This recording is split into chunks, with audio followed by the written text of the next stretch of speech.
l'animal est-il l'avenir de l'homme? Donc on va parler évidemment essentiellement d'intelligence animale, mais aussi de biomimétisme, de dialogue interespèces, etc. Donc je vous présente, honneur aux dames, Frédérique Pichard, qui nous parlera de ses relations avec les dauphins et de l'Institut Denis qu'elle a créé avec Denis. Je ne dévoile rien, mais elle va vous raconter son histoire d'amour avec Denis le dauphin.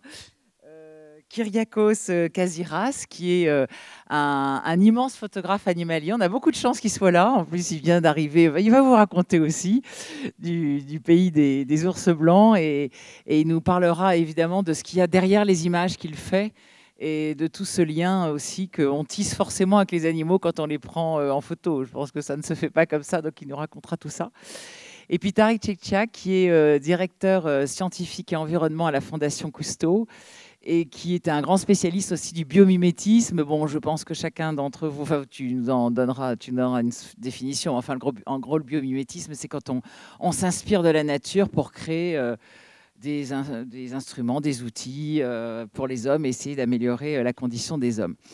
Alors, moi, je me présente, je suis Yolène Delabine, je suis journaliste, mais le propos, c'est que j'ai créé l'Université d'été de l'animal, et c'est pour ça que j'organise cette table ronde qui est en fin août en Bretagne, et qui veut justement réunir les spécialistes de l'intelligence animale. Pourquoi? Vous savez que la 6e extinction, elle a commencé, hein, je pense qu'on va en parler, c'est malheureusement une réalité aujourd'hui. Et il y a des tas de façons de parler des animaux et d'essayer de les défendre. Il y a évidemment de les défendre comme font L214, la Fondation Brigitte Bardot ou One Voice.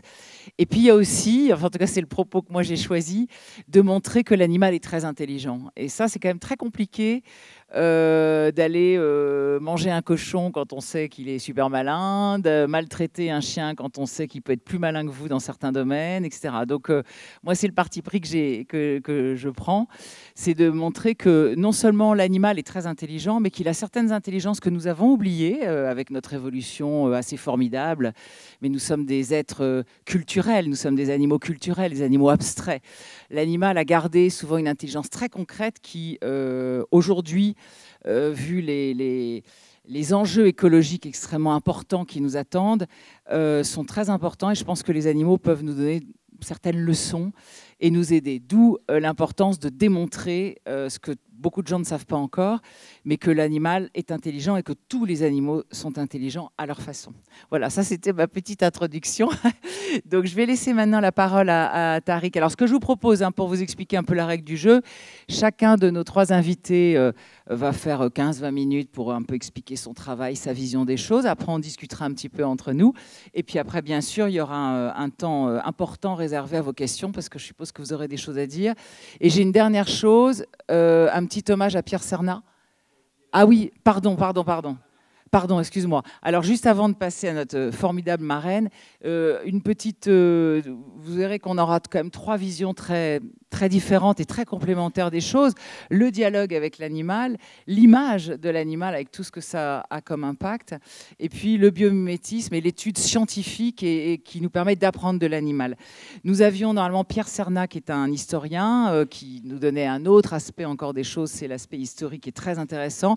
On lui fait tous un baiser tendre parce qu'il a des problèmes de santé. Il regrette beaucoup de ne pas être là, mais on est avec lui et on l'aime fort. Et justement, dans les personnalités admirables, là, j'ai quand même une immense dame derrière moi, Jane Goodall, évidemment, qu'on ne présente plus, que tout le monde connaît, qui est une des femmes qui a révolutionné vraiment l'éthologie et l'étude des primates. Et elle nous fait l'honneur, évidemment, de marrainer, hein, on ne va pas dire parrainer, de marrainer cette table ronde. Et elle nous a fait le plaisir, comme elle ne peut pas être là, de nous enregistrer une petite vidéo avec ce qu'elle pense de ce sujet.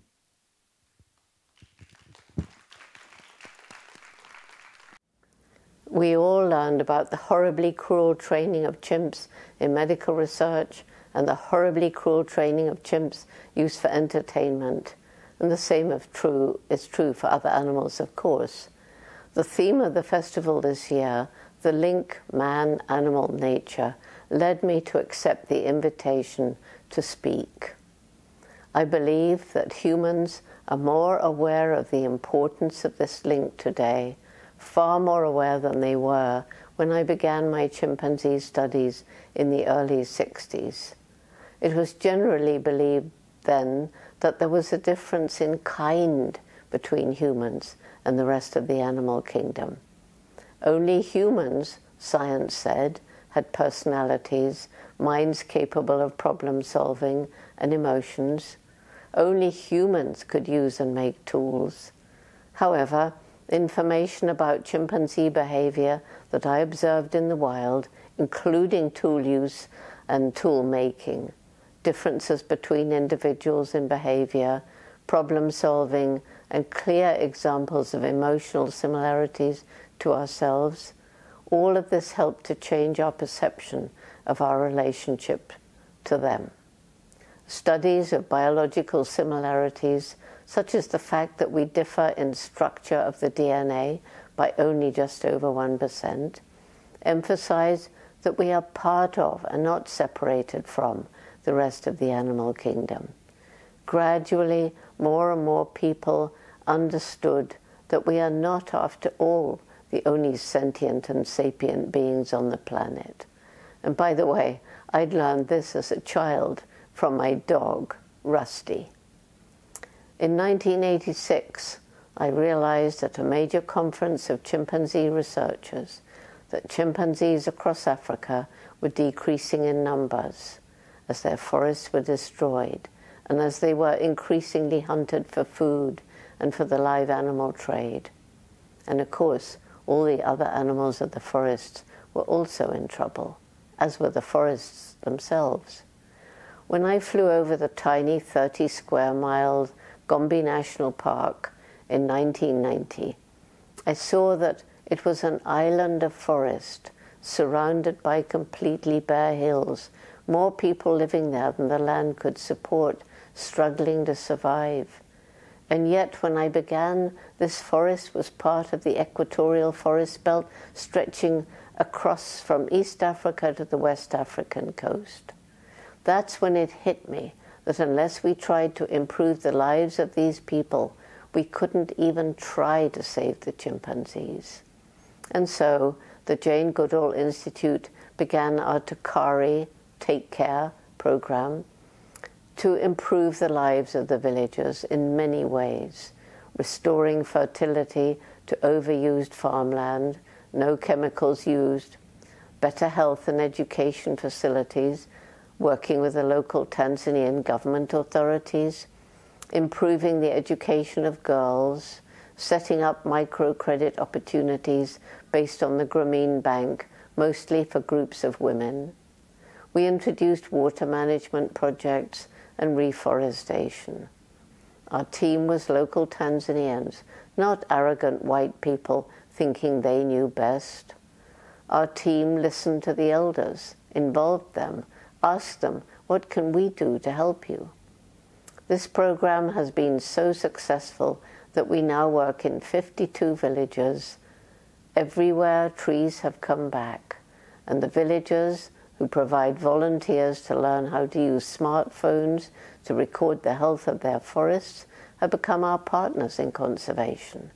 And we've similar programs in 5 other African countries. I believe that many people now realize how intelligent animals are, not just chimpanzees and other primates, but other mammals, birds, the octopus, and even insects. It's a very exciting time as more and more studies show how we have underestimated animals for so long. There will be resistance to a new way of treating animals from those people who exploit them in cruel ways, as in intensive animal farming, factory farms, circuses, bad zoos, and, in some cases, their use in research. But gradually new laws are being introduced as attitudes change around the world. For instance, we played a role in the making of the film The Battle for the Planet of the Apes, which fortunately doesn't make use of real chimpanzees, but actors who learn chimpanzee behavior and are made to look like chimpanzees as a result of special effects, clever technology. The Jane Goodall Institute was approached to advise about these actors. Were they behaving in appropriately chimpanzee ways? They were. And I have to say, they've done a superb job. It's a great film with a really powerful moral story. To thank us for our help, they're donating money to our large Chimpunga sanctuary for orphan chimpanzees in the Republic of Congo, the old French Congo. My wish for the world today? The Jane Goodall Institute has a youth program, Roots and Shoots, www.rootsandshoots.org. It began in Tanzania in 1991 with 12 high school students, and it's now in 100 countries, members in age from kindergarten through university. There are approximately 100,000 active groups, and many who've been part of the movement in school or college who are now adult. Its main message is a message for everyone. Each one of us matters. Each one of us has a role to play. Each one of us makes a difference every day. And we can choose what sort of difference will we make today. Every Roots and Shoots group chooses 3 projects or more to make the world better for people, for animals, for the environment. I hope that this can spread to schools in every country as these young people grow up sharing a respect for and responsibility to each other and to other species and to the natural world. There are still many reasons for hope. I believe there is a window of time when, if we all do our bit, we can at least slow down climate change.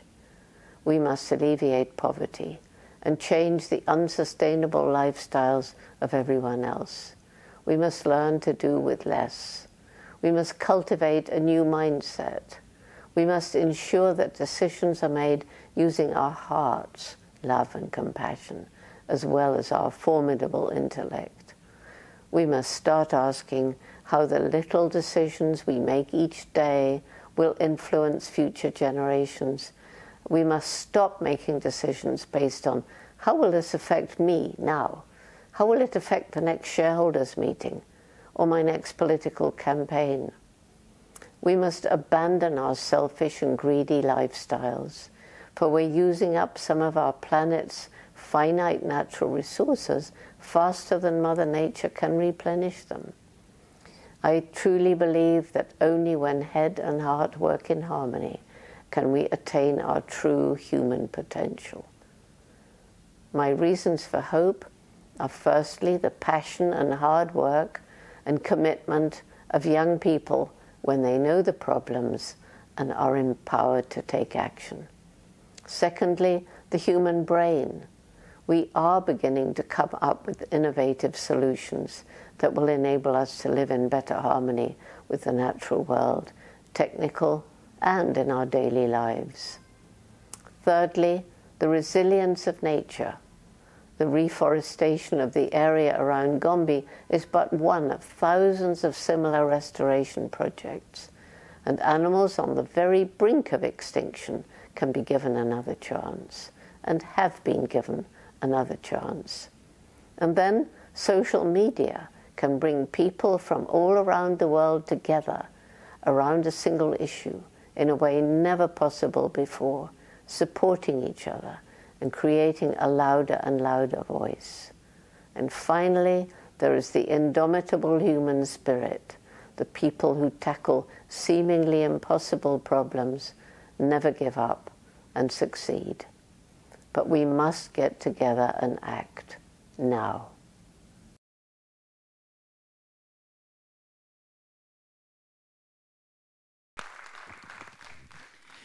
Toujours très percutant, comme toujours, avec Jane Goodall, qui sait de quoi elle parle et qui sait trouver les mots justes. Merci en tout cas à elle et merci à ceux de l'Institut Jane Goodall qui sont ici présents de cette participation parce que ça nous touche vraiment beaucoup et c'est important. Tariq, il va falloir succéder à Jane Goodall, c'est pas toujours facile. C'est au contraire quelque chose de merveilleux parce qu'elle l'inspire tellement. Et effectivement, vous verrez, peut-être en revenant un petit peu en arrière, hein, je voulais tout ce que Jane a présenté là, c'est bien sûr dans cet état d'esprit pour essayer de répondre à ces grands challenges que de manière mondiale, quelque part, on est en train d'affronter, qui est la destruction de la biosphère. Tu as parlé de ça un petit peu tout à l'heure, la 6e description de masse que nous provoquons. Je voudrais commencer peut-être par dire pourquoi j'ai appelé cette présentation biomimétisme et cognition, parce qu'on parle d'intelligence. Et l'intelligence, finalement, on se rend compte déjà que ce n'est pas que les humains, effectivement, qui sont capables de se représenter leur place dans le monde. On a parfois réservé ce terme d'intelligence à cette capacité-là. Mais le vivant, c'est égal cognition. Cognition, c'est quoi? C'est encore une étape un petit peu plus proche de la source de ce que c'est qu'un système vivant. On parle d'intelligence artificielle maintenant, et on pourrait parler aussi de cognition. C'est cette capacité d'apprendre de ce qui se passe dans son environnement pour corriger sa trajectoire. Vous voyez? Et c'est une des définitions de la vie, en fait. Ce n'est pas la seule, mais c'est une des définitions au cœur de la vie. Et donc, un écosystème est cognitif. Une forêt tropicale, un récif de corail est cognitif. Et il y a des tas de choses intéressantes qu'on peut apprendre de ça. Je vais peut-être rapidement, et je te demanderai de me contrôler par rapport au temps, parce que je ne voudrais pas être trop bavard. Si jamais on parle de la vie, il y a des tas de façons de la décrire. J'ai commencé un petit peu à le faire. Mais une des choses que je voudrais que vous reteniez, c'est que quand même, on est en train de chercher des bactéries éventuellement sur des exoplanètes à l'autre bout de l'univers ou un peu plus proche de nous. Et on oublie à quel point notre planète à nous, elle héberge une biodiversité absolument fantastique, d'une beauté incroyable. Que ce soit le monde des mammifères, le monde des insectes, des plantes ou les écosystèmes, le monde entier autour de nous, dans notre planète en tout cas, nous montre à quel point cette diversité est capable de créativité. Et on est un petit peu comme le poisson le nez dans l'eau, on a tellement l'habitude finalement quelque part de vivre avec, qu'on oublie de s'émerveiller de nouveau de cette incroyable chose que cette planète Terre nous offre. Si on trouvera une bactérie, ça sera quelque chose d'extraordinaire, je suis le premier à m'émerveiller sur une autre planète, on considérera ça comme une des plus grandes découvertes scientifiques de tous les temps. Et on oublie à quel point notre planète à nous, elle héberge déjà tellement de vie. Probablement... plus de 3 millions d'espèces connues à peu près par la science, mais on nous dit, les scientifiques, par extrapolation, qu'on est plus proche des 30 millions. Donc on connaît qu'une toute petite partie de la biodiversité qui est pourtant déjà en train de disparaître de notre fait. Il y a eu d'autres disparitions massives dans l'histoire de la Terre. La vie sur Terre s'en est remis. Mais nous, par contre, en tant qu'humains, on dépend de cette biodiversité avec une certaine stabilité depuis quelques centaines de milliers d'années. Et c'est notre propre résilience que l'on met en jeu, quelque part, en faisant disparaître cette biodiversité. La vie elle-même a montré ses capacités d'y répondre. Alors maintenant, pour résumer un peu tous ces grands enjeux que Jane Goodall, je vais passer un peu plus rapidement là-dessus justement, on va dire que bien sûr on parle du changement climatique, beaucoup, et c'est très important. On parle un peu moins de la 6e extinction de masse que nous provoquons, qui est considérée par tous les spécialistes de la biodiversité comme extrêmement dangereux pour l'humanité. Et ça résume un petit peu comment on est dans une planète complètement transformée par l'humain. C'est la première étude que j'ai découverte de ce style qui faisait un peu l'état des lieux sur l'océan mondial des impacts de l'humanité. Et j'ai pris cet exemple-là parce que c'est vrai que l'océan, parfois, quand on est au bord, on a l'impression que c'est une immensité, un peu parfois vierge, on voit de temps en temps des plastiques, mais on ne se rend pas compte à quel point même l'océan, quasiment partout, plus on est dans l'orange et le jaune, plus ça veut dire qu'il y a des impacts humains, pollution, destruction des sols marins, surpêche, etc. On est dans une planète très transformée, malheureusement, pas que pour le bien, par la présence de l'humain. Et ça, c'est l'équivalent pour les milieux terrestres. Ce que vous voyez en vert, c'est ce qui n'a pas bougé par rapport au milieu naturel. Tout le reste a été transformé. Au point où on pense qu'on a quitté l'ère géologique de l'Holocène, qui a prévalu pendant 10 000 ans, pour entrer dans l'Anthropocène, donc l'ère modifiée par l'homme. Et ça, là, ça vous montre un petit peu cet effort international pour essayer de définir des limites à notre développement en termes de grands enjeux. Ce que vous voyez là, ce cercle vert, c'est considéré comme la zone de sécurité. Là, vous avez la perte de biodiversité. Vous vous rendez compte que l'immense consensus scientifique, c'est de dire attention, c'est très dangereux pour l'humanité. Le changement climatique, par exemple, on est en train de dépasser la zone verte, s'approcher de la limite. Et il y a d'autres choses, comme le cycle de l'azote. Là, c'est par exemple les intrants agricoles. Puis, il y a des études encore en cours sur les nouvelles entités, la pollution chimique. On est en train de faire, de manière très, très multidisciplinaire, une analyse de tout ça. Mais c'est la première fois où vraiment on se pose des questions de limites à notre développement. Si jamais on résume, on peut dire qu'on est en train de faire baisser la disponibilité de ressources et augmenter la demande. Et l'idée, c'est de se dire vers quoi on se dirige. Si on continue comme ça, c'est un cul-de-sac. Mais ce n'est peut-être pas une fatalité. Cette longue introduction pour vous situer dans quel état d'esprit se situe finalement le biomimétisme. Le biomimétisme, ce n'est pas juste s'inspirer de la nature, ça c'est vieux comme l'humanité. C'est s'inspirer de la nature pour essayer de régler ces grands problèmes. C'est le sous-ensemble éco-conception, c'est le sous-ensemble éthique de la bio-inspiration. Ça, c'est important de le poser. C'est pour ça que je me suis permis de commencer par ça. C'est de se dire qu'après tout, la vie existe sur Terre depuis 3,8 milliards d'années et qu'on a peut-être, finalement, à apprendre de ces 3,8 milliards d'années d'essais-erreurs en durabilité. Et il y a des espèces qui nous ont accompagnés depuis très très longtemps et qui peuvent être considérées comme ayant prouvé leur durabilité. Un requin, c'est des centaines de millions d'années parfois, hein, sans avoir beaucoup changé. Il y a d'autres espèces qui sont aussi très très anciennes, plus anciennes que nous 200 000 ans à peu près. Et donc, il y a plusieurs façons finalement de parler de biomimétisme. La première personne qui a vraiment mis au cœur de cette approche les enjeux de durabilité, c'est une Américaine qui s'appelle Janine Benyus. Et en Europe, un Belge qui est un ami très cher, qui m'a lui-même initié au concept il y a presque 10 ans, qui s'appelle Gauthier Chapelle, et qui a écrit un livre qui s'appelle Le vivant comme modèle. Et on peut distinguer 3 types de biomimétisme. Un qui va s'intéresser à la forme, par exemple la forme d'un coquillage, pour essayer de comprendre à quelles contraintes ça a répondu au cours de l'évolution, comment l'architecture ou le design pourrait s'en inspirer, les processus et les matériaux, comment c'est fabriqué, et les systèmes. Et je vais prendre un exemple dans chaque, simplement pour vous montrer de quoi il s'agit sur des exemples concrets. Vous vous rappelez cette fameuse combinaison qui permettait de rafler toutes les médailles aux Jeux Olympiques? Est-ce que vous saviez que c'était inspiré de la peau de requin? Eh bien oui, effectivement, quand vous voyez en fait une peau de requin, vous l'avez là, elle est carénée. Et ça permet de faciliter ce qu'on appelle les écoulements laminaires. Et le requin, il a besoin de nager vite pour attraper une proie. Et effectivement, en imitant cette structure-là, on a mis au point effectivement quelque chose qui permettait de gagner plein de médailles. Ça paraît trivial, mais si vous faites le même principe sur un avion ou sur une voiture, vous baissez la consommation de carburant. Plus intéressant encore, le même animal qui sert de modèle a éventuellement produire de l'énergie cette fois-ci, et de manière bien sûr non dépendante des hydrocarbures. On se rend compte que la forme de la queue, effectivement, est extrêmement efficace pour transformer donc, le mouvement en force de propulsion. Il y a une société en Australie qui a inversé le concept, et si on fixait ça au fond de l'océan, là où il y a des courants marins, est-ce qu'on ne pourrait pas faire de la piézoélectricité, récupérer donc, de l'électricité grâce au mouvement? Et effectivement, très grande efficacité. Et il y a une société en France qui, elle, sur le même principe, s'est basée sur des membranes, puisque le créateur disait « j'ai jamais vu de poisson avec des hélices ». Ils ont tous des membranes, verticales, horizontales. Ça s'appelle Il-Énergie, testé actuellement par l'Ifremer, pour produire de l'électricité, y compris par faible courant marin, et sans impact aussi que peuvent avoir une hélice sur l'environnement marin. Mais aussi, maintenant, la même écaille de requin, on s'est rendu compte qu'elle était naturellement antibactérienne, sans avoir besoin d'antibiotiques. Et qu'en imitant la microstructure, on pouvait faire des revêtements pour réduire dans les hôpitaux, par exemple, les maladies nosocomiales, sans produits antibiotiques, simplement parce que les bactéries ont du mal à s'accrocher sur la structure. Si on prend maintenant un autre exemple, qui est plus lié donc, aux matériaux, j'ai pris... non, juste avant... Oui, je vais passer ça un petit peu rapidement, parce que vu qu'on a eu une très belle introduction de Jeanne, on en discutera peut-être tout à l'heure. Vous m'excusez, hein, je vais un peu vite là, mais c'est pour laisser de la place à mes... comme j'ai la chance de commencer. Maintenant, un exemple chez les matériaux. Alors ça, c'est vraiment quelque chose d'intéressant parce que vous voyez ce verre que j'ai là. J'ai besoin de 1000 degrés Celsius pour le fabriquer actuellement. Débauche d'énergie, bien sûr. Et là, ce que vous voyez, c'est le squelette d'une éponge de marine qui vit au fond de la mer à 2-3 degrés Celsius. Et son squelette, il est en verre. Elle est capable de fabriquer du verre à température ambiante. Pas 1000 degrés, 3 degrés. Elle le fait avec ce qui est disponible autour d'elle.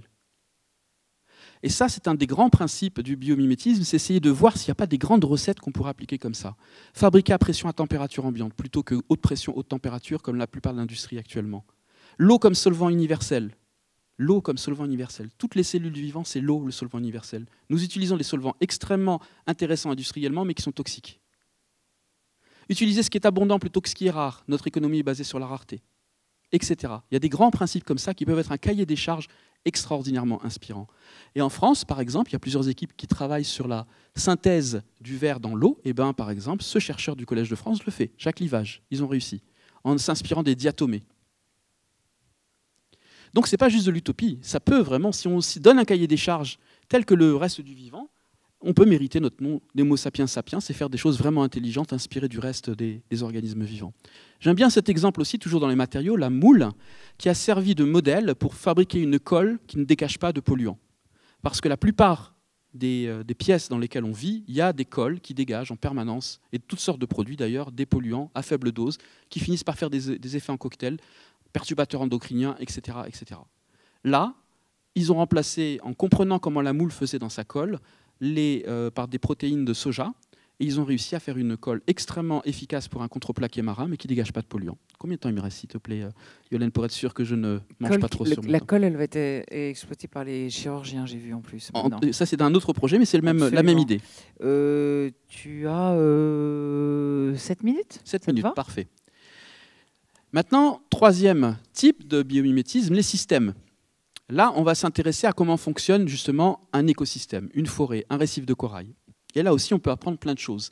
Bien sûr, déjà, se dire qu'en tant que grand système industriel, est-ce qu'on ne pourrait pas, même si on a fait beaucoup d'efforts par rapport aux années 50, où on considérait qu'on pouvait à peu près exploiter autant de ressources qu'on voulait et jeter les déchets, ce n'était pas très très grave. J'exagère un peu, mais c'était quasiment ça. On a jeté des fûts nucléaires dans les océans, par exemple, à cette époque-là. Maintenant, on est plutôt quand même conscient que les ressources ne sont pas illimitées et qu'il faut recycler, qu'il faut récupérer. C'est là où on en est. Mais vers où on va? Est-ce qu'on va se lever chaque matin en se disant « Ok, ma perspective, c'est de réduire mes impacts négatifs » ou est-ce qu'on ne peut pas simplement se donner le même cahier des charges que l'ensemble de la vie sur Terre, 100% d'énergie renouvelable, 0% de déchets qui restent, sauf un déchet, un seul, qui a été sorti du flux pour être enfermé dans le stock, dans le sol, à votre avis lequel? L'ensemble du vivant depuis le début de l'apparition de la vie sur Terre a eu tendance à extraire le carbone à travers la photosynthèse du passé. Les hydrocarbures, c'est ça, c'est la photosynthèse du passé. Le carbone qui était dans l'atmosphère s'est retrouvé enfermé dans le sol, à travers les falaises d'Étretat. Des petits organismes marins qui ont fait leurs coquilles en calcaire, et ces coquilles se sont déposées au fond des océans. Et qu'est-ce qu'on fait depuis 150 ans? Exactement l'inverse. On récupère le carbone qui était sorti du flux et on le remet en circulation. Ce n'est pas du bon sens simplement de se poser des questions comme ça, se dire, certes, je ne comprends pas les mécanismes fins, mais est-ce qu'il n'y a pas quand même une tendance générale depuis des millions et des millions d'années et que je suis en train de faire exactement l'inverse en tant qu'humain? Et on s'étonne qu'on ait des problèmes.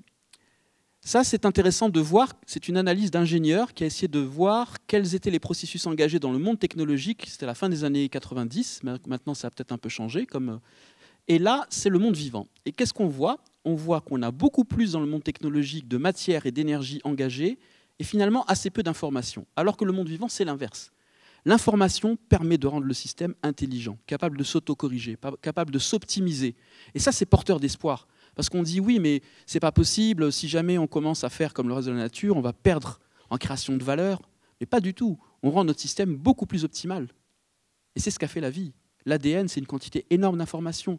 Tous les organismes qui échangent des molécules dans une forêt ou dans un récif, qui se communiquent des informations. Un acacia qui est brouté par une gazelle ou par une girafe va envoyer des molécules à l'acacia d'à côté, qui va monter son taux de tanin et qui va devenir indigeste alors que lui n'a pas été touché.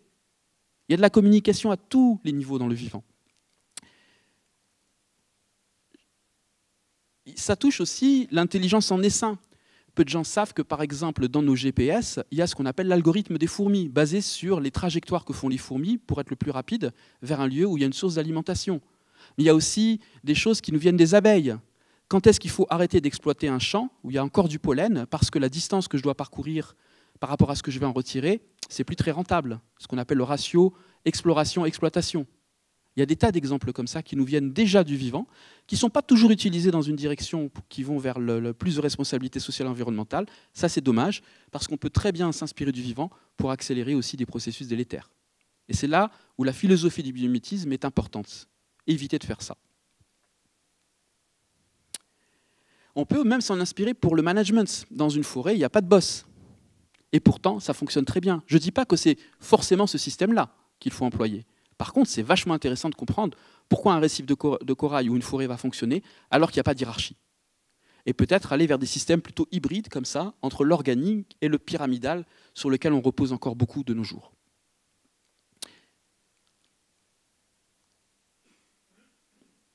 Et finalement aussi, c'est de se dire qu'on a beaucoup mis l'emphase sur la compétition, alors qu'on se rend compte que beaucoup de performances dans le vivant s'expliquent par ce qu'on appelle de la coopération et de la symbiose. Nous sommes nous-mêmes nous avons plus de cellules symbiotiques dans notre transit intestinal, sur notre peau, etc., que de cellules de notre propre corps. Et sans elles, on ne pourrait pas vivre. Donc la coopération, c'est vraiment quelque chose qui est au cœur de l'innovation dans le vivant. La photosynthèse, par exemple, c'est cette capacité que les plantes ont d'utiliser la lumière et de la transformer en matière et en énergie, vient d'une symbiose. La cellule animale également. Et on a beaucoup trop mis l'accent, y compris dans l'économie, sur la valeur de la compétition, alors que la coopération crée beaucoup plus de valeur dans le vivant. Ça ne veut pas dire que les autres stratégies ne sont pas là. Il y a du parasitisme, il y a de la prédation, il y a tout. On ne va pas tout repeindre en rose. Mais le cadre général est beaucoup plus collaboratif que ce que l'on avait cru jusqu'à il y a quelques décennies. Et je vais finir sur ça, parce que je pense que c'est vraiment un message important. Il y a des tas maintenant d'études qui montrent que le rôle des champignons, par exemple des mycéliums de champignons, où on se rend compte qu'un sucre qui a été fabriqué par un arbre qui est plus grand et qui atteint donc plus la lumière que ses voisins, est transféré à d'autres arbres plus petits qui, eux, n'ont pas la chance d'avoir atteint la lumière aussi vite que lui. Et c'est un peu comme si, comme disait Gauthier Chapelle, ils avaient inventé les allocations familiales. C'est-à-dire que, alors qu'on expliquait tout le fait que la forêt pousse comme une course vers la compétition à la lumière, on se rend compte que ce n'est pas du tout comme ça que ça fonctionne. Et ça marche même entre arbres d'espèces différentes. J'espère que je n'ai pas été trop long. En tout cas, on va réserver un petit peu de temps au débat après. Pas très long et passionnant comme toujours. Et évidemment, tu nous fais penser au film L'intelligence des arbres et avec toutes les découvertes actuellement sur les arbres qui sont hallucinantes, où ils ont inventé Internet en fait. Finalement, il y a un Internet sous terre. C'est quand même délirant. Merci beaucoup Tariq Tchétchak et on va... Merci. Alors maintenant, avec Kyriakos Kaziras, on va continuer toujours sur ce sujet, mais alors avec une autre forme de vision, puisque là, il s'agit de la photographie, qui veut dire énormément de choses. Donc Kyriakos, tu vas pouvoir nous montrer évidemment des photos. Et ce que j'aimerais bien, c'est que tu nous les commentes et que tu nous expliques comment ça s'est passé. Parce que c'est des photos, vous allez voir, incroyables. Et elles ne sont pas nées juste comme ça en attendant que les ours se montrent. Donc, merci de nous faire rentrer dans ton bel univers. Avant de commencer, je voudrais juste vous dire qu'avec Tariq, on est dans des univers complètement différents. Mais par contre, on s'est retrouvés à quelques kilomètres au 82e parallèle, à 700 km du pôle Nord. Et lui dans un bateau qui s'appelle Plancius, moi dans un autre qui s'appelle Malmö. C'était cet été. Et ils sont tombés dans les bras de l'un de l'autre tout à l'heure en se rencontrant. C'est pas vrai, c'est toi. C'est génial, vous voyez. Alors, pour revenir, ça fait depuis depuis plusieurs années, mais là je suis parti le mois de juillet, un mois sur l'océan Arctique au Spitzberg, et ensuite le mois de septembre sur la mer de Beaufort au nord de l'Alaska, c'est pour les ours polaires. Et je voudrais revenir aussi sur l'extension des masses. Il y a quelque chose pour moi qui est très important, c'est que pour l'instant, jusqu'à présent, on dit que les ours polaires par rapport à il y a 10 ans, ils se portent beaucoup mieux. Il y en a à peu près 25 000 individus dans le monde. Et à mon avis, c'est très optimiste. Je pense qu'il y a moins de 20 000. Et si le taux de reproduction reste stable, actuellement qui est aux alentours de 2%, l'ours polaire, il va disparaître en 2050. Et tout ça, c'est surtout bien sûr de la pollution des océans, puisque la nourriture des ours polaires, c'est principalement les phoques. Et actuellement, dans la graisse des phoques, on trouve des pesticides et qui les rend stériles. Et aussi, la deuxième cause, c'est la chasse au trophée. Oui, même maintenant, au Canada, on autorise à tuer 1000 ours polaires par an, juste pour la chasse au trophée. Ils ont trouvé une excuse pour dire que c'est pour les Inuits qui vont chasser parce qu'ils ont toujours fait ça. Mais les Inuits, qu'est-ce qu'ils font? Ils vendent les permis à des riches américains, mexicains, russes, qui vont payer des dizaines de milliers de dollars pour tuer un ours polaire et se prendre en photo. Et ils autorisent 1000 ours de tuer par an. Et là, je voudrais juste rentrer dans mon travail, mais c'est avec une petite vidéo d'1 minute 40. Je voudrais juste vous montrer qu'est-ce que c'est un prédateur. L'ours polaire, on dit, c'est le plus grand prédateur terrestre. elle est plus féroce. Et là, vous allez voir.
Merci.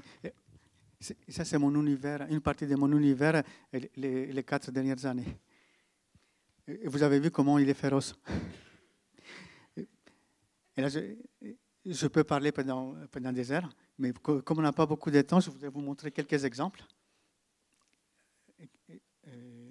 Je voudrais vous montrer quelques exemples.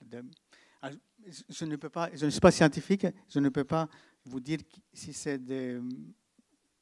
Alors, là, Pascal ne m'a pas fait un cadeau. La dernière fois que je travaillais sur un PC, j'avais 17 ans. je suis sur un Mac. Alors, peut-être que Frédéric peut t'aider. Non, ça va aller, ça va aller. T'es Mac aussi. Moi, j'ai été PC, donc je peux regarder. Qu'est-ce que tu veux faire? Non, ça va aller, ça va aller. Ça va? Voilà, ça y est. Voilà. Alors, voilà, ça c'est quelque chose qui... C'est le coup des 2 frères, ça? Oui. Ah. Alors, je crois que vous allez Alors voir, là, j'avais vu un ours que vous voyez. Il avait vu des oiseaux. Je pensais qu'il allait sauter. Et j'étais prêt à les photographier. D'un seul coup, je vois son frère ou sa sœur. Je ne sais pas. J'imagine que c'était son frère parce que quand ils sont jeunes, on ne peut pas savoir si c'est des femelles ou des mâles. Qui est venu juste derrière et commençait à les pousser dans l'eau.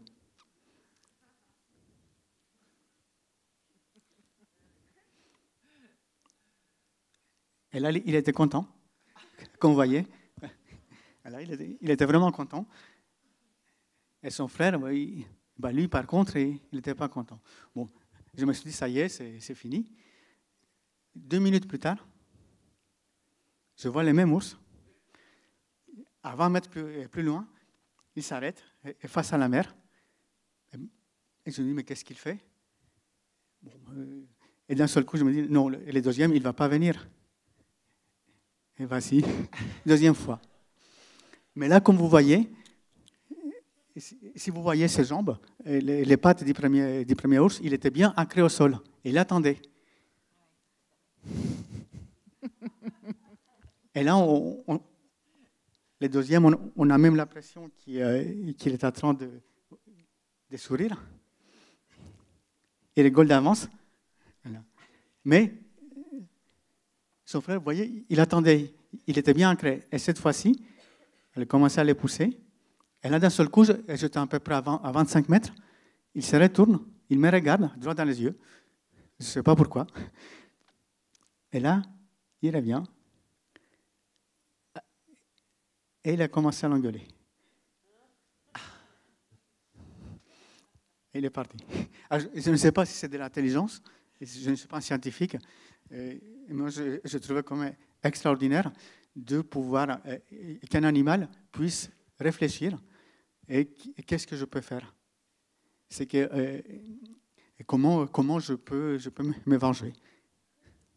Oui, puis il y a un sens de l'humour, il y a des choses assez drôles là dans cet exemple quand même.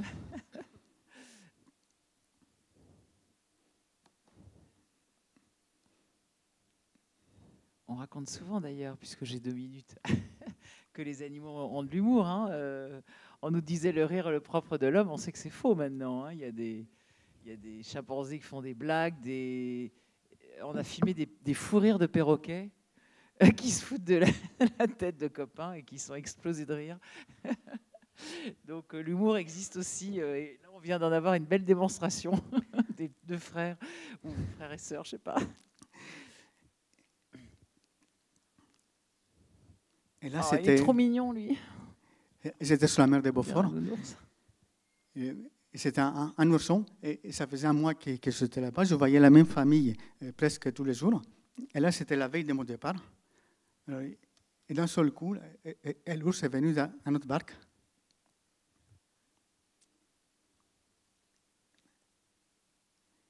Il voulait jouer, il voulait se faire caresser. Et là, il a senti les boîtiers, l'objectif. Et là, on a commencé à reculer parce que même un bébé comme ça, il peut vous arracher la tête. Mais dès qu'on reculait, lui, il ne voulait pas nous laisser partir. Il était accroché, il voulait stopper le bateau.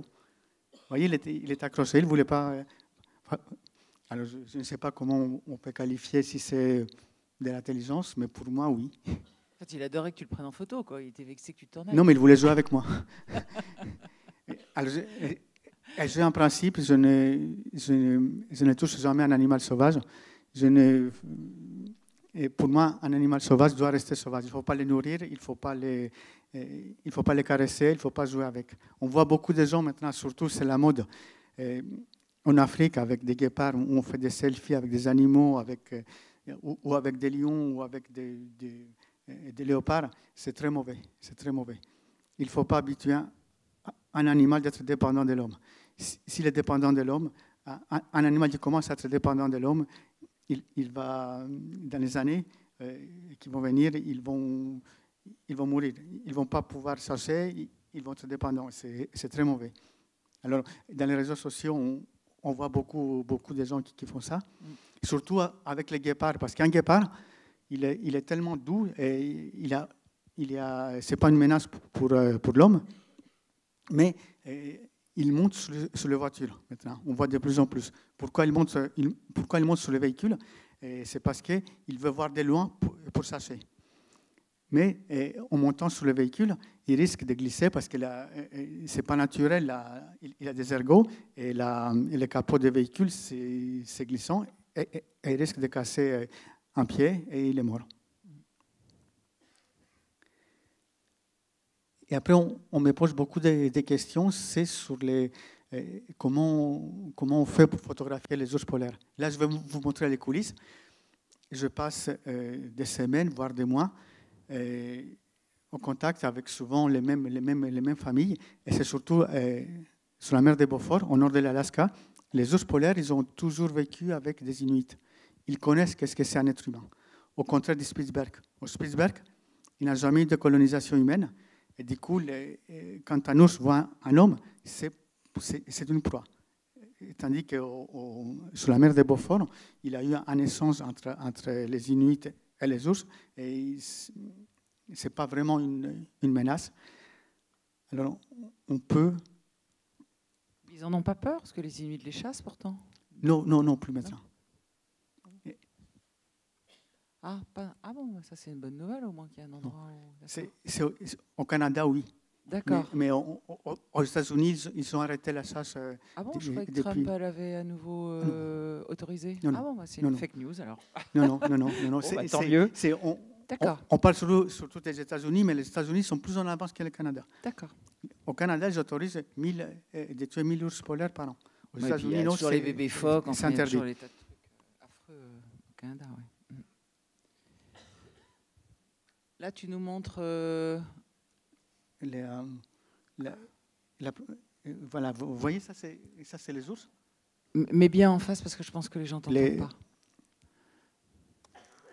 Là, on est à proximité, vraiment. Et comme vous voyez, non, et il ne faut même pas attention. En Spitzberg, c'est impossible, oui. Prends ton... Parce que c'est intéressant. Pourquoi c'est dangereux? Tiens, prends ton micro. Non, mais il l'a dit déjà. Ah, d'accord. Non, tout simplement, ça a déjà été dit, c'est qu'il y a eu cette histoire de la relation de l'ours à l'humain depuis des millénaires dans la mer de Beaufort, alors que le Spitzberg, c'est une zone qui a été découverte par Willem Barents au XVIIe siècle, et que donc il y a eu très très peu, en fait, quasiment pas de présence humaine, sauf à certains endroits précis, et que les ours sont pas... Cette culture, quelque part, on peut parler presque de culture, de la relation à l'humain, où ils le voient comme une proie potentielle, éventuellement, s'ils ont besoin de se nourrir. Alors visiblement, sur la mer de Beaufort, il y a une culture humain-ours qui s'est installée mutuellement. Oui, c'est exactement ça. Alors, ce que je fais sur la mer de Beaufort, je ne le ferai jamais au Spitzberg. Et vous voyez, souvent, on peut aussi les photographier de près. Oh là là, c'est dingue. Même de très près. Et là, je vais vous raconter. Oui, mais ça, c'est des mois et des mois d'approche, Kyriakos. Je pense que ça... Non, je reste longtemps. Oui, c'est ça. Et là, comme vous voyez, ici, j'avais un pare-soleil. Et il a voulu jouer. Et là, il est venu, il jouait avec les pare-soleil. Il commençait à les marcher, il est parti avec. Et les autres photos, vous voyez, je n'ai pas de pare-soleil.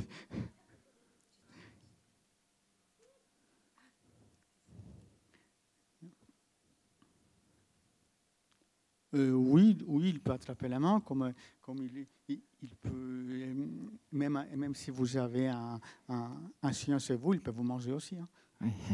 Oui. On peut conduire une voiture, on peut avoir un accident comme pas aussi. Oui, je pense que... Il n'a aucune raison de m'attraper la main. Et là, la dernière chose, j'ai remarqué que souvent, alors, sur la mer de Beaufort, c'est rare d'avoir un beau temps. C'est rare, surtout les mois d'octobre, septembre-octobre.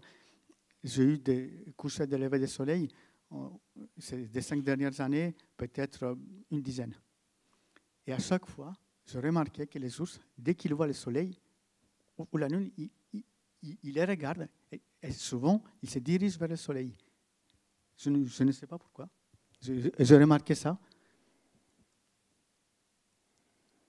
Je me souviens plus quel éthologue qui posait la question de savoir si les animaux avaient le sens de la beauté, justement, et elle disait qu'elle avait un singe avec qui un jour elle avait langoureusement, elle regardait un coucher de soleil et le singe est venu, il lui a posé la main autour des épaules et ils ont regardé ensemble le coucher de soleil. Elle en déduisait qu'il était touché par la poésie du coucher de soleil. Est-ce que tu crois que les ours regardent le coucher de soleil parce que c'est beau? Je ne sais pas, je suis photographe. Je ne suis ni philosophe ni scientifique. Je peux montrer ce que je vois, ce n'est pas à moi d'expliquer. Oui, je sais. Il y a des gens qui sont beaucoup plus compétents que moi pour des explications.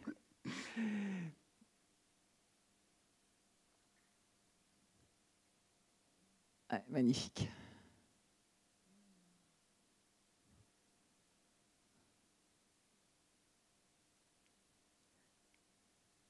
Oh, on dirait qu'il fait du tai chi sur la plage.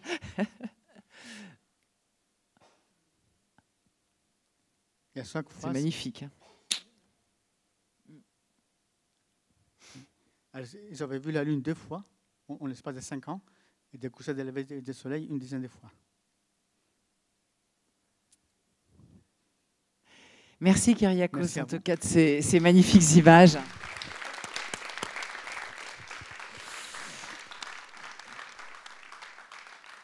Alors après avoir vu ces images, maintenant on va parler du dialogue parler avec ces animaux et essayer de comprendre ce qu'ils veulent nous dire. Frédéric Pichard a une expérience très impressionnante avec un dauphin qui s'appelle Donny. Et donc tu vas pouvoir nous raconter et puis là aussi nous montrer un petit film. Oui. Eh bien, bonjour à tout le monde.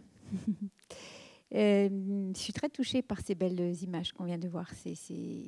Ça nous Et de quoi amène au fur et à mesure dans l'énergie des dauphins, qui nous ramène à retrouver en chacun de nous notre cœur pur, en fait. Hein.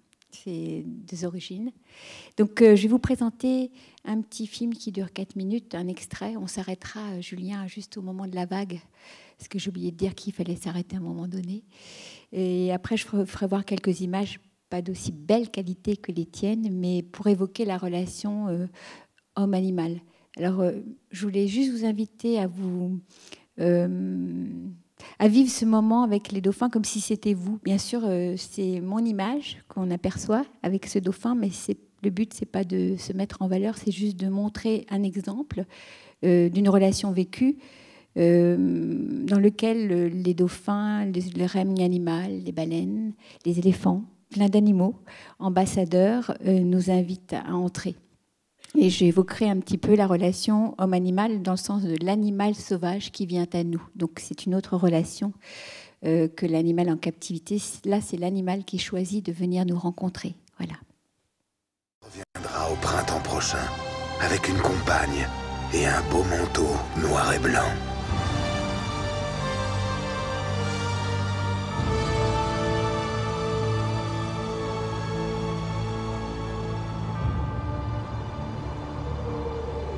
L'appel de la mer ne séduit pas que les animaux.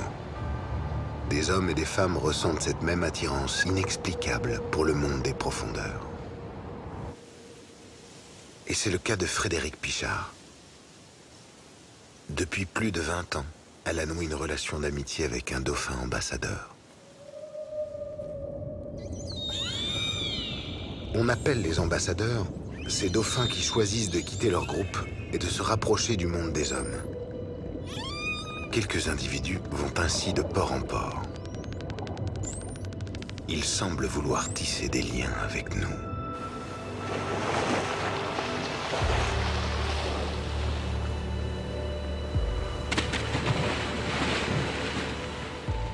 Frédéric pense qu'ils sont des messagers.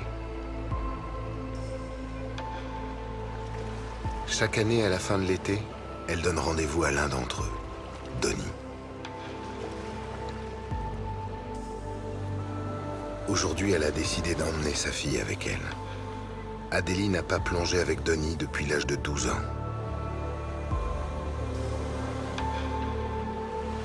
Le temps est venu pour elle de renouer le contact.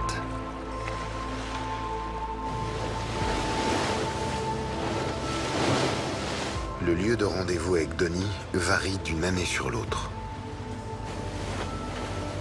Elle sent maintenant que son ami est proche.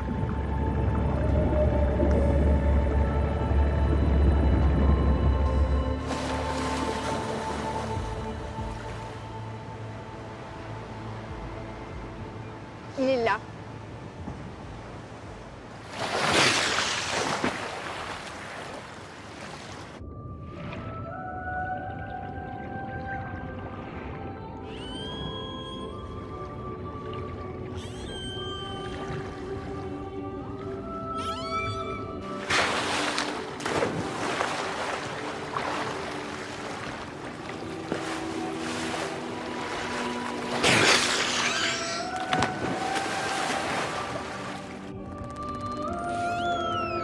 Le dauphin nous rappelle notre enfant intérieur, notre source de vie, la joie.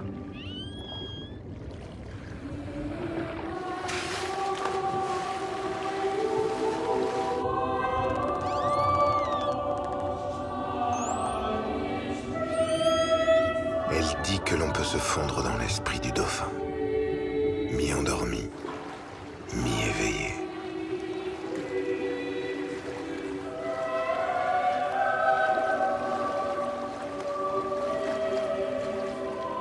Donnie l'aide à se reconnecter avec elle-même. Et il décide quand il veut partir.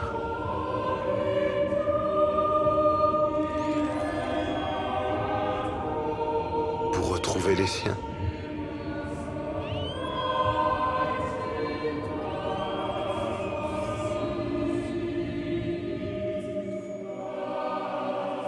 Les messagers de la mer ont-ils un savoir à nous transmettre ?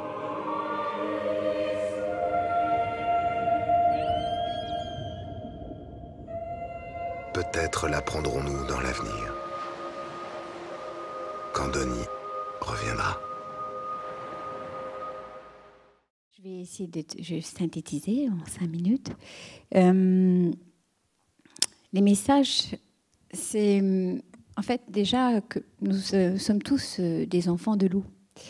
Nous avons déjà passé 9 mois dans le ventre de notre mère. Nous avons ce lien avec l'océan, ce lien avec l'eau. Et Tariq, j'espère que tu me reprendras si je dis des bêtises, mais déjà notre essence de vie est constituée, nos molécules sont remplies d'eau et nous venons de l'océan. Nos cellules sont remplies de cette eau. Donc, je pense que si beaucoup de gens sont touchés à rencontrer les dauphins, sont touchés par cela, c'est aussi ce lien intrinsèque que l'on a avec la mer, cette matrice, cette matière d'où l'on vient. Et donc, c'est aussi cela qu'ils nous rappellent, les dauphins, d'où l'on vient, d'où nous sommes. Et pourquoi ces dauphins viennent-ils rencontrer les hommes par leur plein gré tous les étés ? C'est ce qui m'a questionnée, en fait. Et c'est à partir de là que j'ai eu envie d'aller rencontrer tous ces dauphins dits ambassadeurs, solitaires, qui, soi-disant, se retirent du groupe pour aller rencontrer les humains. Ceci dit, on a vu ce dauphin aussi vivre avec les siens. Donc pour moi, ça m'a déjà prouvé qu'il avait envie, c'était de son plein gré, qu'il allait rencontrer les hommes et les femmes sur son chemin l'été. Il continue aujourd'hui. Et ce lien, c'est aussi pour nous montrer cet état que l'on peut tous recevoir, connecter, cet état de relaxation profonde, qui est le lien avec la respiration. Les dauphins vivent dans un état de relaxation en permanence. On a observé les ondes cérébrales des dauphins, on sait qu'ils sont dans un état de détente. Et pourquoi ? Parce qu'ils respirent en pleine conscience, les dauphins. S'ils ne respirent pas, ils se noient. Ils sont obligés de remonter à la surface. Nous, on a une respiration réflexe, mais eux sont obligés de remonter en conscience pour respirer. Donc, déjà, on est tous capables de réapprendre à respirer en conscience sans forcément faire du yoga. Juste être conscient de notre respiration. Parce que quand on est dans cet état de respiration consciente, eh bien, on peut être dans cet état de détente et de revenir à cet espace où le mental s'apaise pour recontacter ce lien avec le vivant. Alors, le message des dauphins, c'est aussi cela. C'est nous rappeler qu'on a, nous, les humains, développé le langage. Les animaux, effectivement, ne sont pas dotés de langage, mais par contre, ils communiquent aussi entre eux, notamment les dauphins, par ce qu'on appelle la télépathie, la communication à distance. Et ils nous rappellent aussi quelque chose que l'on a tous et qui est endormi, qui est aussi ce moyen de communication qui est l'équivalent des téléphones portables. En fait, on a en nous ce lien universel, ce canal en fait, qui est capable de communiquer avec tout le vivant. Les premiers à m'avoir transmis ça, c'est la vie qui m'a offert 3 enfants merveilleux, dont 2 enfants, 2 jumeaux. Et je me suis aperçue quand ils sont nés qu'ils communiquaient autrement que par le langage. Ils ont mis beaucoup de temps à parler et j'ai bien compris qu'il se passait une autre forme de communication entre eux. Et cette communication, eh bien, j'ai voulu l'expérimenter pendant 2 ans. Je donnais rendez-vous à des dauphins. Et ces dauphins venaient, à chaque fois que je leur donnais rendez-vous, ils venaient. Donc c'est ce qui m'a permis de comprendre qu'il y avait une autre forme de lien. Et à propos du lien, c'est le thème de ce festival. Merci à Pascal Signolet et à Virginie d'avoir organisé ça, parce que c'est ça le thème. Qu'est-ce qui nous relie ? Ce lien avec les animaux, avec les arbres, les fleurs, entre humains. Et ils sont très doués, les dauphins, pour nous rappeler ça. En fait, la plupart des gens qui les rencontrent souvent disent « Ah, c'est comme si j'avais retrouvé un moment d'unité, me sentant relié, comme sûrement l'enfant dans le ventre de sa mère se sent relié avec tout le vivant. » La mer, les animaux, effectivement, tu disais tout à l'heure, on ne peut pas expliquer. On ne peut pas forcément tout expliquer, mais on peut. Oui, les animaux ont un don pour pouvoir savoir contempler aussi. Et la mer est un merveilleux moyen aussi pour ressentir ce lien d'unité, car dans l'océan, il n'y a pas de séparation. Tout communique dans l'océan.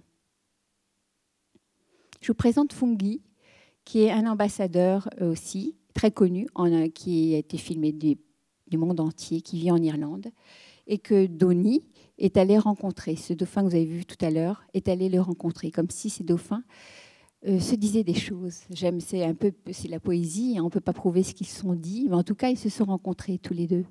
Encore un dauphin qui, depuis des années, attire le regard et le cœur des gens. Je vous présente maintenant Jean Floch, un autre dauphin ambassadeur qui n'est plus là aujourd'hui, mais qui venait beaucoup en France, comme ça, qui apparaissait en Bretagne, surprenant les gens.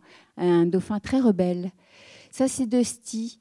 Dusty, c'est une ambassadrice aussi irlandaise, que j'appelle l'ambassadrice écolo, parce que Dusty, elle ramène tous les détritus de la mer, le plastique, le bois, tout ça. Et Dusty, j'ai une amie en Irlande que Gauthier Chapelle connaît bien. Vous voyez, tout est relié, hein. En fait, Tariq parlait de Gauthier. Gauthier connaît très bien le dauphin qu'on a vu. Et Gauthier Chapelle, qui s'est lancé dans le biomimétisme, effectivement, dit que c'est ce dauphin qui l'a réveillé à quelque chose. Donc, en fait, il y a quand même, chez beaucoup de personnes, les dauphins ont peut-être ce don de nous rappeler quelque chose.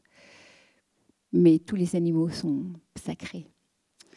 Donc, je vous présente maintenant une autre ambassadrice qui est pas loin de chez toi, Yolène, en Bretagne, qui m'interpelle aussi. Joséphine, ça fait 10 ans qu'elle est là, qu'elle sort de l'eau. Et tous les gens viennent la rencontrer. Et je me suis dit, c'est incroyable parce que ça prouve que les gens ont besoin de reconnecter avec le monde sauvage, avec la nature. Parce que pourquoi tant de gens, tous les étés, sont après Joséphine, comme ça, à venir... Voilà, un phoque qui est là. Pourquoi elle est là? En tout cas, tout le monde adore la rencontrer. Bon, vous amusez pas à le faire, vous allez la voir, parce que ça, c'est un ami à elle qui peut faire tout. Bon, voilà, ça, c'est une relation d'amitié. Hein, mais effectivement, je vous invite pas à le faire parce que... Vous arrachez la... Voilà. Bien voilà. sûr. Donc, voilà. Quelle est la différence, en fait? C'est quoi nos différences? Ça fait bronzer. C'est une autre rencontre interespèce en fait qui s'est passée en Patagonie où j'étais allée rencontrer les baleines. Et le hasard de la vie a fait que ce dauphin solitaire est venu au moment où je plongeais avec les otaries.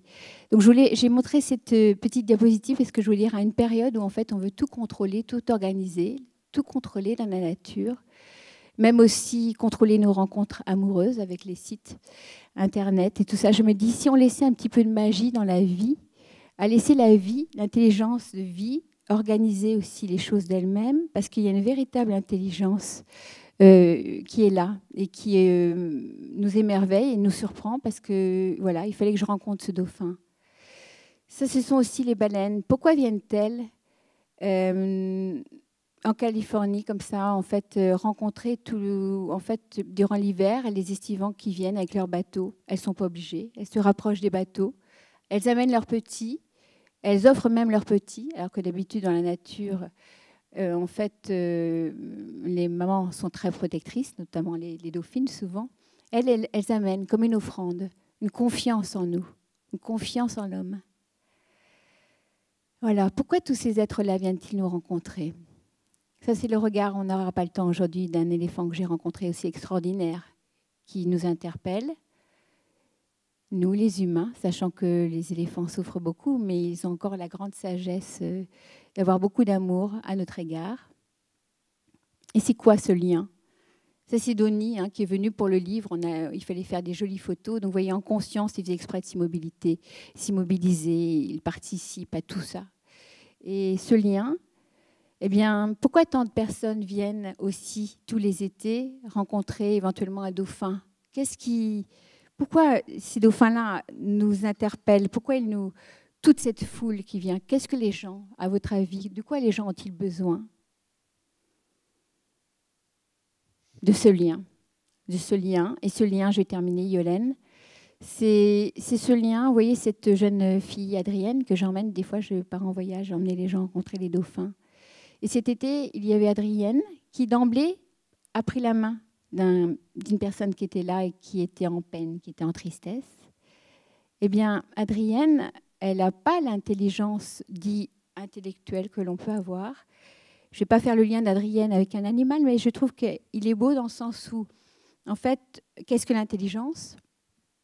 Et elle est très proche des dauphins, Adrienne, parce qu'elle a d'emblée, elle n'a pas tous nos filtres dans nos conditionnements sociaux, dans nos fermetures du cœur. Elle a tout de suite l'ouverture, la tendresse, la joie de l'enfant, chose qu'on a souvent oubliée dans nos mondes extrêmement sérieux.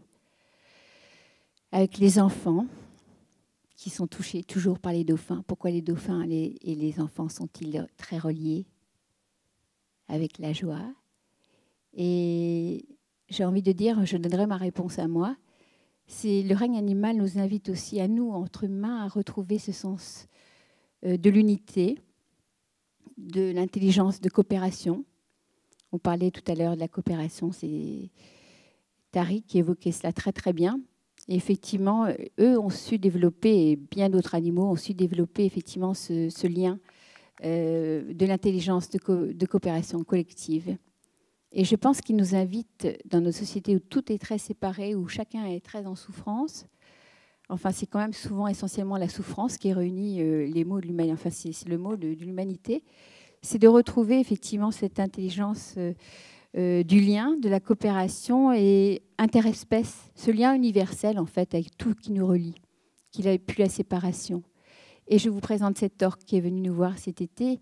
Et j'avais envie de la mettre dans le diaporama parce qu'elle m'a beaucoup touchée. Le mot qui est venu en communication, comme ça, intuitive, c'était le respect. Sentir le respect et l'humilité et notre unité. Merci. Merci beaucoup Frédéric. Bon, comme on a pris un peu de temps, parce qu'on a commencé en retard, je vous propose qu'on fasse juste 10 petites minutes entre nous, puis après qu'on puisse laisser la salle poser des questions. Moi, puisqu'on est sur les animaux ambassadeurs, est-ce qu'il y a beaucoup d'autres animaux ambassadeurs? Parce que là, on parle beaucoup de dauphins et donc d'animaux marins. Tu as parlé des éléphants. Est-ce que toi, tu en connais? Et est-ce que vous, ça vous dit quelque chose? Parce que c'est une notion acceptée, la notion d'animaux ambassadeurs, non? Accepter, Tariq, je ne sais pas, tu pourras... Il y a toujours cette séparation souvent avec l'affaire scientifique qui... Voilà, c'est accepter, on ne peut pas la nier parce que la preuve en est. Par contre, qui est toujours, pas toujours validée dans le sens où dit quelle est la partie d'interprétation. Mais disons que, en tout cas, bien sûr... il y a d'autres animaux ambassadeurs. Il y en a plein dans le monde des animaux ambassadeurs qui viennent et qui peut quelque part venir, est-ce qu'on peut dire, représenter son espèce pour nous connecter. Oui, il y en a d'autres. Bon, j'avais plein d'autres petits films, mais je ne peux pas les faire voir, notamment sur l'éléphant. Mais il n'y a pas de travail scientifique là-dessus, parce que c'est quand même passionnant. Il n'y a pas une équipe scientifique qui travaille sur ce thème de l'animal ambassadeur, en effet, pourquoi ils viennent. Si, il y a eu des thèses de fait, entre autres même sur les dauphins ambassadeurs. Hein. Tu dois connaître ces travaux. Mais tu connais des animaux ambassadeurs, Yolène, et je crois que tous, en fait, vous connaissez des animaux ambassadeurs. Votre chien, votre chat, votre cheval. Ce que j'allais dire, moi je trouve que tous mes animaux sont ambassadeurs, mais bon, ça c'est comme tes enfants, c'est toujours les mieux du monde. Donc. D'une certaine façon, c'est l'histoire du lien humain-nature qui est en question ici, et qu'on a eu l'illusion de croire qu'on était séparés, mais en fait la science nous montre de plus en plus que c'est lié aussi à notre perception d'une certaine philosophie qui a apporté des avantages à une époque en termes de rationalité, de science justement. Depuis Aristote, Descartes avec l'animal-machine et le logos de l'autre côté, donc l'humain de l'autre. Et quelqu'un comme Charles Darwin, entre autres, a révolutionné son époque parce qu'il a choqué en disant « Ah non, non, non, c'est une différence, même par rapport à l'intelligence, de degré peut-être, mais pas de nature.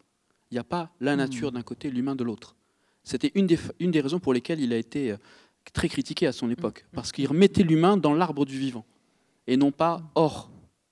Vous voyez, comme créé par un dieu, ou après je ne veux pas rentrer dans ces considérations métaphysiques, mais c'est important quand même de se rappeler qu'il y a une coupure intellectuelle qui a eu lieu à un moment, et qui n'a pas forcément eu lieu dans d'autres cultures d'ailleurs, et que quelque part, pour moi en tout cas, c'est comme ça que je l'entends, ces animaux avec qui il y a un lien particulier qui se crée, quelque part c'est très naturel.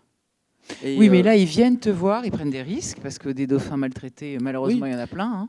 Mais l'exemple de la mer de Beaufort est intéressant.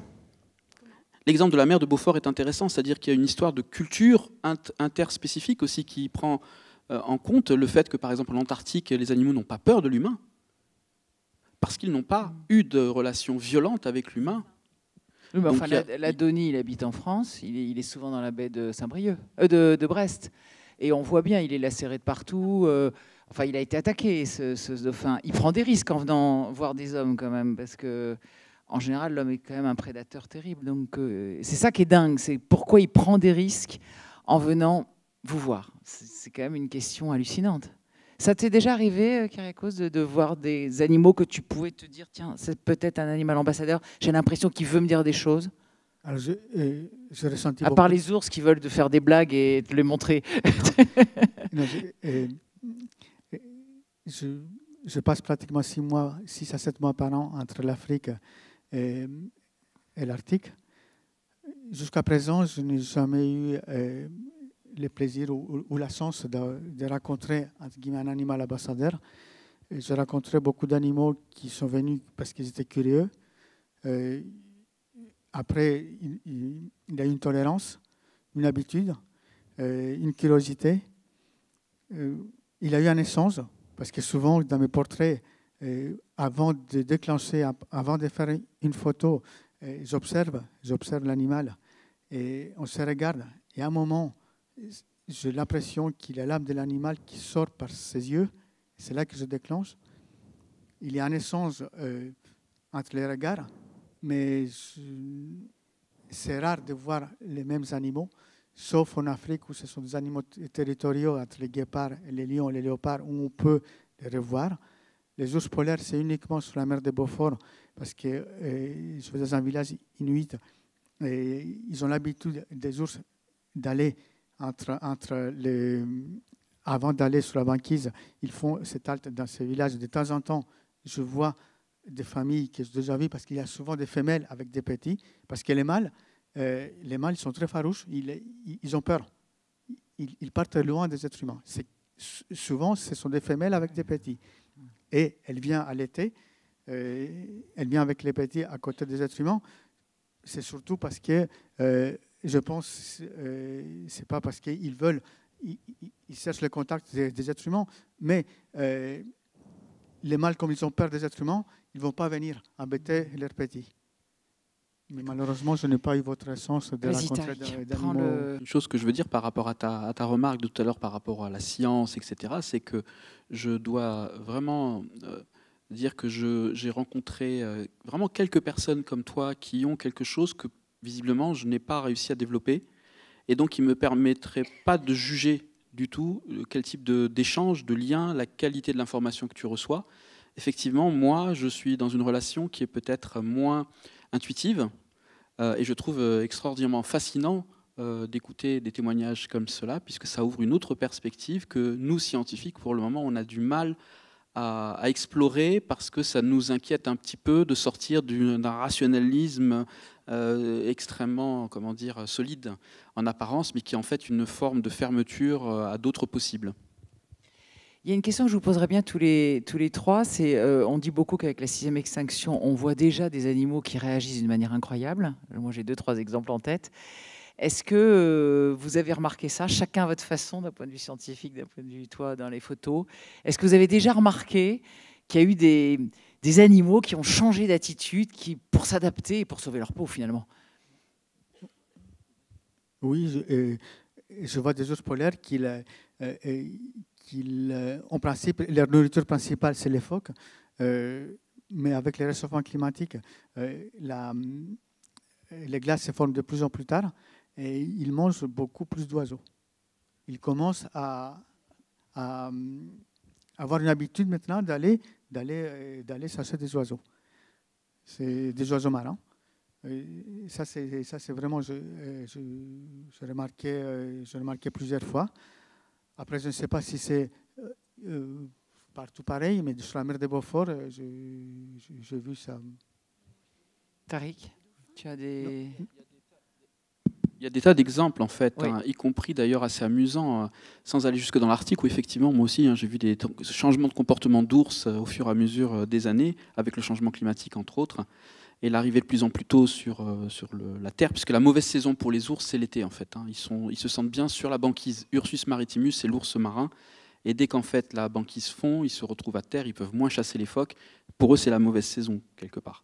Mais mis à part, par exemple, il y a eu des études fascinantes qui ont montré comment, au contact de l'homme, certaines mésanges en Angleterre ont appris à décapsuler dans un quartier les bouteilles de lait, et qu'ensuite cette culture de comment le faire s'est propagée au fur et à mesure à toute l'Angleterre. Comme les cow-boys. Voilà. Donc il y a une interaction. Moi j'ai été fasciné aussi au Spitzberg à Barentsburg, je ne sais pas si tu vois où est Barentsburg. Hein. Pendant la nidification, vous avez les fenêtres, donc c'est une ancienne mine de charbon ukrainienne qui date de l'époque de la guerre froide. Et en fait vous avez plein d'oiseaux marins, de mouettes tridactyles qui nichent sur les rebords des fenêtres. Pourquoi? Parce qu'il y a plein de renards et qui savent très bien que les renards vont hésiter un peu de s'approcher de l'humain. Donc en fait elles ont choisi la proximité avec l'humain comme moyen de protection. J'ai des tas d'exemples en Antarctique aussi d'interactions. On pense toujours à des interactions négatives. C'est certes qu'elles dominent actuellement, mais il y a aussi des interactions qui peuvent être extrêmement positives pour l'animal. Les ours blancs au Spitzberg, par exemple, je me rends compte qu'ils s'habituent de plus en plus à la présence de l'humain. Même si, il y a 20 ans, quand j'ai commencé ma carrière là-bas, on en voyait beaucoup moins. Maintenant, il y a une ours, entre autres, près du glacier de Monaco. On la revoit année après année, chaque été, et on voit bien qu'elle est habituée à nous, vraiment. Elle est tranquille, alors qu'au départ, au tout début, quand on l'a croisée, elle entendait les zodiacs arriver, et elle pouvait partir très, très rapidement. Maintenant, en ce qui concerne les problèmes avec le changement climatique, il y a des déplacements d'espèces qui se font, qu'on observe. Donc, surtout pour les espèces polaires, c'est un gros problème parce qu'elles ne peuvent pas trouver un environnement équivalent en montant encore plus au nord. Donc, le renard polaire, par exemple, se fait concurrencer par le renard roux dans certaines régions de l'Arctique. Et quand ils sont en concurrence, c'est le renard roux qui gagne en général. Donc, ça peut être une nouvelle pression sur des espèces par rapport à de la compétition qui arrive, qui n'était pas là avant, parce que les milieux sont en train de changer. Dans les milieux marins, on a aussi des exemples comme ça, avec les températures de l'eau qui changent et des espèces qui arrivent qui n'étaient pas là avant et qui posent problème à celles qui sont là. Et là, on a vu aussi dans les villages inuits qui s'appellent Kaktovik, des grizzlies qui montent vraiment très haut. Et là, un ours polaire, il est beaucoup plus massif, beaucoup plus gros, mais dès qu'il voit un grizzly, il a peur. Il part en courant. Et on a observé une mutation, pas une mutation, un accouplement d'un ours polaire et d'un grizzly, et qui crée une nouvelle espèce. Alors, ça veut dire qu'ils peuvent se reproduire.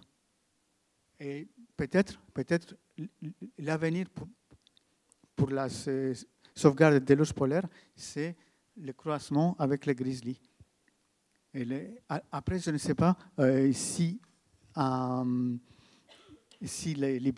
l'ours hybride peut se reproduire. Ça, on n'a jamais su. On sait qu'un grizzly et un ours polaire peuvent se reproduire, mais l'espèce hybride, pour l'instant, moi, je ne sais pas si toi, tu as... Non, c'est assez récent. On appelle ça un pisli même. Mais d'ailleurs, c'est marrant de voir que dans la presse, il y a eu des articles « Oh, nouveau danger pour l'ours polaire, hybridation ». Ce qui peut poser question en termes philosophiques. Qu'est-ce que ça veut dire que de dire que c'est un problème? Au contraire, comme tu viens de le dire très justement, c'est peut-être un mécanisme de sauvegarde du gène ours polaire. Et si la banquise estivale disparaît, comme malheureusement ça risque d'arriver, peut-être que c'est grâce à ces hybrides-là que le phénotype, pour dire scientifiquement les choses, ours polaire pourra ressortir quand les conditions redeviendront favorables. Et c'est une évolution, pour moi, c'est une évolution. Nous sommes une évolution. Tous les animaux qu'on voit ici, ce sont des évolutions d'autres animaux. Soit on s'adapte, soit on disparaît. On appelle aussi gros lard. Grizzly polar. Et gros lard. Est-ce que vous avez des questions dans la salle? Parce que je ne voudrais pas vous voler votre temps de questions. Alors, je mets mes lunettes parce que... Ah, voilà. Monsieur. Alors, on n'a pas de micro. Ça vous embête de parler bien fort? Ah ben non, il y a un micro qui arrive. Voilà, génial. Oui, merci. Je voulais revenir sur l'ours polaire et le contact avec l'humain. Donc, je trouvais qu'il y avait un petit paradoxe quand même, parce que dans les zones où il est moins habitué à l'homme, apparemment, il a plus peur de l'homme, tandis que dans les zones où il y a de l'être humain, il a moins peur de l'homme. Or, on sait qu'il y a beaucoup d'endroits où l'homme n'était jamais venu, où les animaux n'ont pas peur de l'homme, parce qu'ils sont pas, tout simplement, ils ne sont pas habitués à l'homme, et ils ont moins peur de lui, parce qu'ils ne savent pas ce que c'est. L'ours polaire, il n'a pas peur de l'homme. C'est l'homme qui a peur de l'ours polaire. Déjà, ça change tout. Parce que quand on va au Spitzberg, c'est que quand un ours polaire il sent l'être humain, c'est une proie. Il va le manger. Et c'est l'homme qui a peur de l'ours. Tandis qu'avec les Inuits, comme depuis des siècles, ils se côtoient, ils partagent le même territoire, il y a moins ces problèmes de prédateurs et de proies. Mais l'ours polaire n'a peur de rien.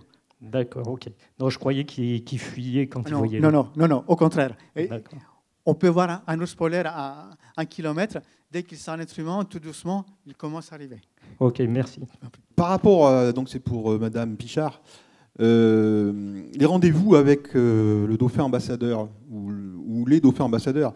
Mais si tu prends le cas de Denis, vous avez rendez-vous à quelle fréquence? Comment vous savez qu'il sera au rendez-vous? Enfin, comment vous savez que le moment est venu? Et puis dernier point, à propos plus généralement des ambassadeurs.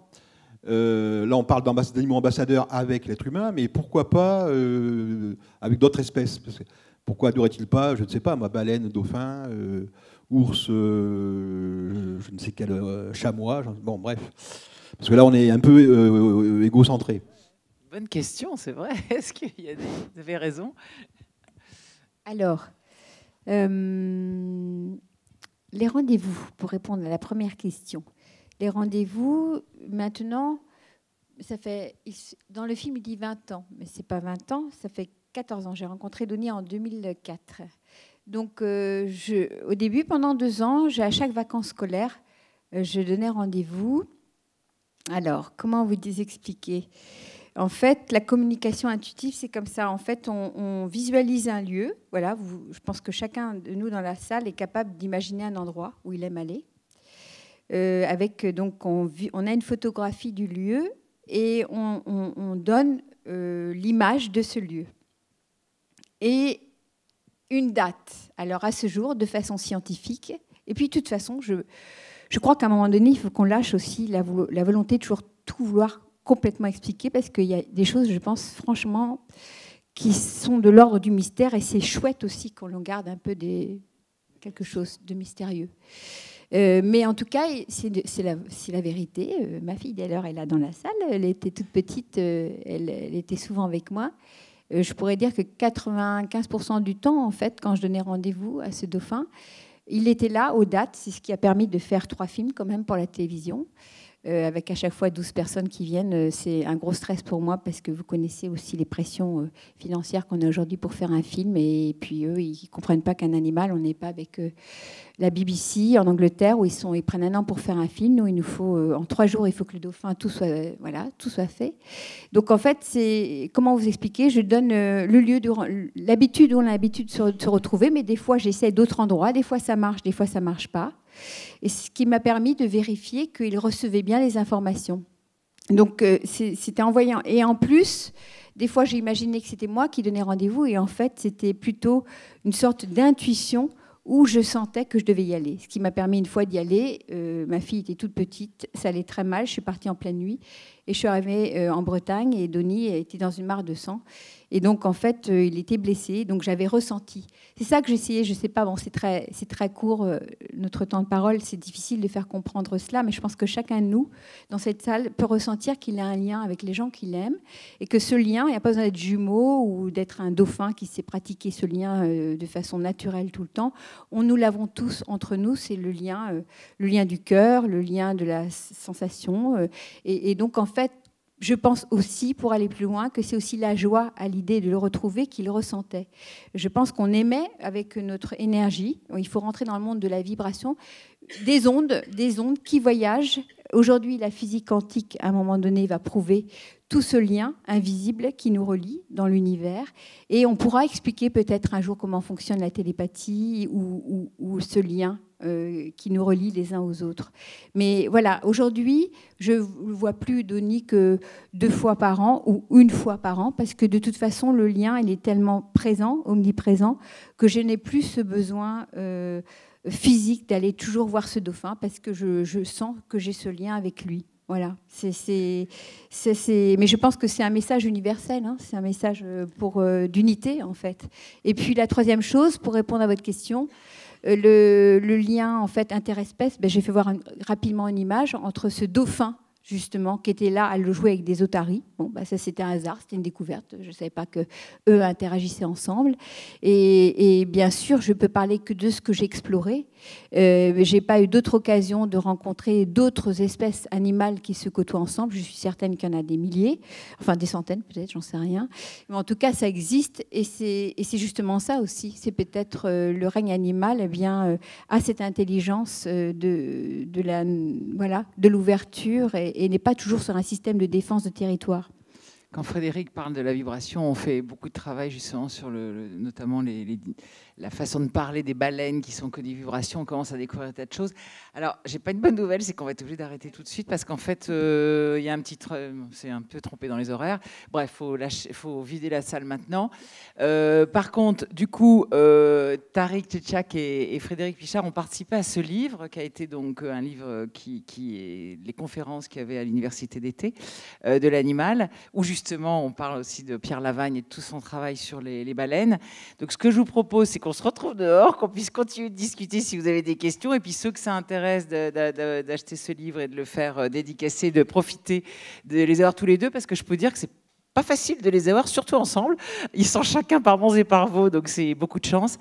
Et donc on va continuer dehors pour ceux qui ont envie encore de poser des questions. Je suis désolée du timing un peu plus rapide que prévu, mais merci à vous, merci.